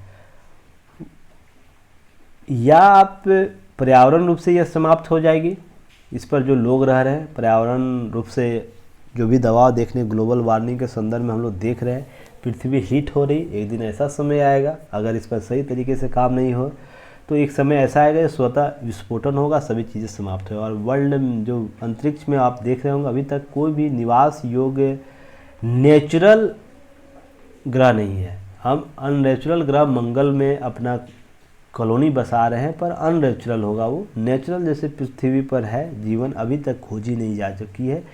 तो मानव के जो आप क्या सोच रहे हैं कि हम और आप मंगल ग्रह पर जाकर रह सकते, नहीं रह सकेंगे ना। हमारे पास उतना पैसा है ही नहीं, अरबों खरबों रुपया जाके हम वहाँ पर अपना कॉलोनी में जाकर अपना एक सीट अलॉट, एक रूम अलॉट करवा सकते हैं और वहाँ पर अपना जीवन यापन या अपने वंश का यापन कर सकते हैं। यहाँ मानिए धार्मिक जो युद्ध है ना, धार्मिक विचारों का युद्ध एक छद्म युद्ध है, छद्म युद्ध है। इससे कुछ हासिल होने वाला नहीं है। व्यक्ति विशेष का जो युद्ध है, विचार है, या तो इस प्रकार के जो विवाद होते हैं वो भी छद्म है, वो कुछ उससे हासिल नहीं होने वाला है। तो बेहतर ये होगा कि हम जब तक पृथ्वी पर हैं अपनी रूट को मजबूत करें और पृथ्वी को जितना अधिक दिनों तक बेहतर बनाने में प्रयास करें। नहीं तो आने वाले समय में स्थितियां बहुत बदतर होती जाएगी। अब मान लीजिए ऐसे ऐसे विरोध होंगे, अभी मान लीजिए यूक्रेन और रूस में चल रहा है, बमबारी हो रहा है, कितने महीने से वहाँ पर पोल्यूशन बढ़ रहा होगा, कितने लोगों की जान गई है। उससे हासिल क्या होगा? हासिल बस यही होगा कि आप एक भूभाग पर अधिकार जमा लेंगे। पर किसी इसमें हम संतुलन की स्थिति में अगर आए तो क्या होगा, हम किसी संवाद की स्थिति पर आएंगे और विवादों को समाधान करने का प्रयास हम ज़मीनी स्तर पर कर सकेंगे। तो इससे क्या होगा, जो युद्ध अभी चल रहा है वो कहीं ना कहीं बंद रहता और हम टेबल पर आकर बात करते क्या स्थितियां हैं उभर कर सामने आई है, उस पर समस्या निदान कैसे हो सकती है और इससे लोगों का हित कैसे हो सकता है। केवल रूस की समस्या नहीं, केवल यूक्रेन की समस्या नहीं है, वो भारत की भी समस्या है, ऑस्ट्रेलिया की भी समस्या है, विश्व के सभी देशों की समस्या है। अंतर्गतवा यह समस्या आपको पर्यावरण दृष्टि से भी देखने को मिलती। इस प्रकार की यह केवल ईरान की समस्या नहीं है। अब ईरान में मांग उठा है तो अरब कंट्री जितने हैं वहाँ भी यह मांग उठेगा, आने वाले समय में भारत में भी मांग उठेगा। और देखिए चीज़ें आप समझिएगा, विश्व में जितने मुस्लिम कंट्री है वहाँ भी यह मांग उठेगा। तो कहीं न कहीं इस प्रकार के विरोध प्रतिरोध से होता क्या है कि लोगों का आर्थिक विकास कमज़ोर होता है, निवेश की क्षमता घटती है और साथ में असंतुलन का माहौल बनता है। देश किसी दूसरे देश पर विश्वास कम करते हैं तो समस्याएं यहाँ उभर कर सामने आ जाती है। तो ये सब चीज़ें आप लोगों को समझने की ज़रूरत है। इससे पहले मैंने जो न्यूज़ कवर किया था, क्या हिजाब क्यों ज़रूरी है, क्या यह कॉन्सेप्ट सही है गलत है, मूल प्रवृत्ति में क्या रहा था इस्लाम में यह कॉन्सेप्ट, सभी पर चर्चा पहले मैंने किया है अगस्त सितंबर के दैनिक न्यूज एनालिसिस में, तो आप लोग उसे देख लीजिएगा। आज का वीडियो 1.5 घंटे का हो गया है, तो आप लोग हमें माफ़ कीजिएगा, ताकि बहुत सी चीज़ें थी उसको स्पष्ट करना था। आप लोग न्यूज़ पर बने रहिएगा, इसी प्रकार से आपको सारी चीज़ों को अपडेट करता रहूँगा मैं। और की नोट्स आप लोग को प्राप्त करना है तो ऐप पर आप लोग UctiIAS का ऐप डाउनलोड कर लीजिएगा। प्ले स्टोर पर UctiIAS प्राप्त हो जाएगा, या तो लिंक दिया जाता है उससे भी ऐप डाउनलोड कर सकते हैं और इसे केवल 199 में परचेज कर सकते हैं। और यह कई लिमिटेड ऑफ़र है, जल्द ही इसका प्राइस बढ़ेगा, तो आप लोग इसे जल्द से जल्द जितने लोग परचेज कर सकते कर लीजिए, ताकि जो लोग हमारे जुड़े हुए हैं उससे उनको दिक्कत ना हो। नए जो लोग आएंगे उनके लिए नए रेट से आप लोग को चीज़ें अब अवेलेबल कराया जाएगा। तो उम्मीद करता हूँ चीज़ों को समझ रहे होंगे और जो हमारा उद्देश्य है जिस रूप से उससे हम लोग पूर्ति करेंगे, पीटी मेंस और इंटरव्यू ओरिएंटेड टॉपिक को कवर करेंगे। चलिए धन्यवाद, जय हिंद।